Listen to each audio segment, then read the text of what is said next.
So, the latest trailers for Halloween Kills have hit the net, which I am very excited for. So I thought this would be a fantastic time for the algorithm to talk about how awesome the 2018 movie was. So, in preparation for this video, I have watched Halloween several times over. I've watched every other movie in the franchise, done a whole bunch of research into deleted scenes, and I am absolutely certain that I can say this without a doubt. Michael Myers is afraid, and I am absolutely willing to fight anyone who disagrees with me on this. This is a hill I'm willing to die on.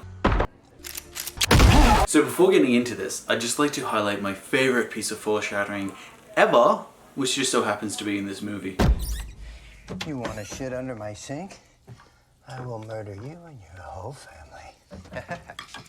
Oh, mother! Oh, man. I got peanut butter on my penis. Ew, Dad. I'm glad you got to see that. It's not brilliant cinema, but I like it.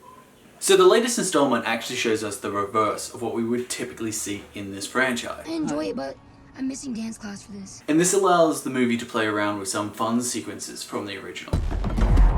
Happy Halloween, Michael. But this also allows the movie to play around with its other main theme, the effects of fear. Being set 40 years after the original, we get to see the long-term effects that fear and trauma had on its main character. Laurie is still very clearly suffering from that trauma, and she has devoted her entire life to preparing for Michael's inevitable return. She has moved out to the middle of nowhere. She has cut herself off from the rest of the town, and she has spent all that time not only training herself, but her daughter too. She has let that fear fester and infect every aspect of her life. She has not only lived in fear, but she has passed that fear onto her daughter. I've spent my entire life trying to get over the paranoia and neuroses that she has projected on me. But she's not the only one who's afraid. Michael is. Michael is afraid. Believe it or not, but interpreting the behavior of a character who not only doesn't talk, but doesn't really show any emotions at all, isn't exactly easy. But I think I got this. So the movie opens up with two journalists going to visit Michael in an insane asylum. This scene shows Michael without his mask, facing away from the camera and the journalists. This already feels very exposed for Michael.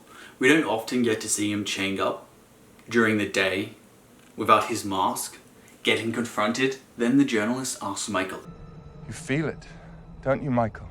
He's referring to the mask. But from how the scene plays out, I think the movie is suggesting something very different.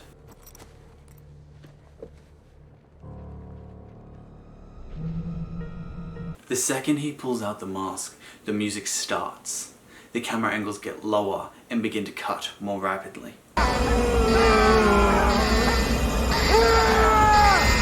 Say something! The director has essentially created an environment of fear that should create anxiety in the audience. What's important is to remember what this scene's about. It's about Michael. A scene designed to create anxiety and fear is about Michael. Now, if this was my only evidence, I'd admit it, I was stretching it a bit there, but it's not. Unlike every other movie with Laurie in it, Michael makes no attempts to find or hunt her. The first thing he does is he goes for his mask, and then he just basically makes a murder beeline down the street, killing everybody he comes across until Laurie finds him. He then pauses for a second before bolting. Not only is this abnormal behavior for this movie, but when have you seen Michael Myers run from anybody? Once, in the second worst movie in the franchise. But that was from a kung fu fighting rapper. I left the back door unlocked for your ass to go out the back into the garage. Wanna fuck with me? Huh?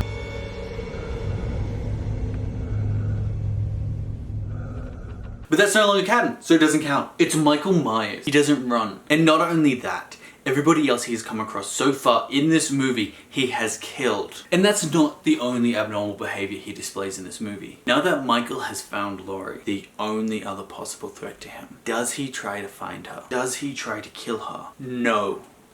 He just continues away from her. His next kill is just some drunken teenager he just stumbles across. Happy Halloween, Mr. Elrod. Dude, you're acting like really sketchy right now. It's important to remember that he doesn't choose to go to Laurie's house for that final confrontation. He's literally dragged there by somebody else. Then there's this bit.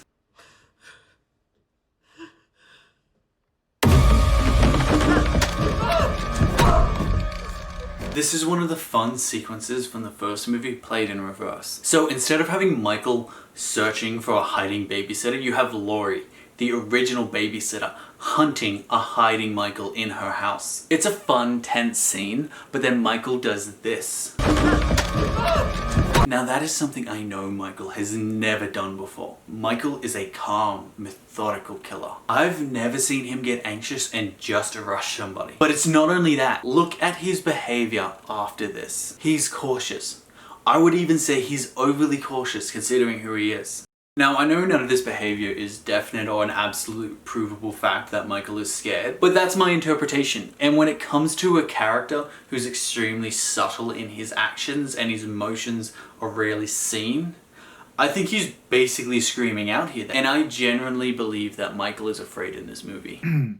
So the video is a little bit late. There were some mishaps, including just now discovering that I did not film an end sequence. So, like usual, I guess share, like, subscribe. If you have any opinions, any contrary opinions, any support opinions, whatever, please comment that down below, and... Happy fucking Halloween!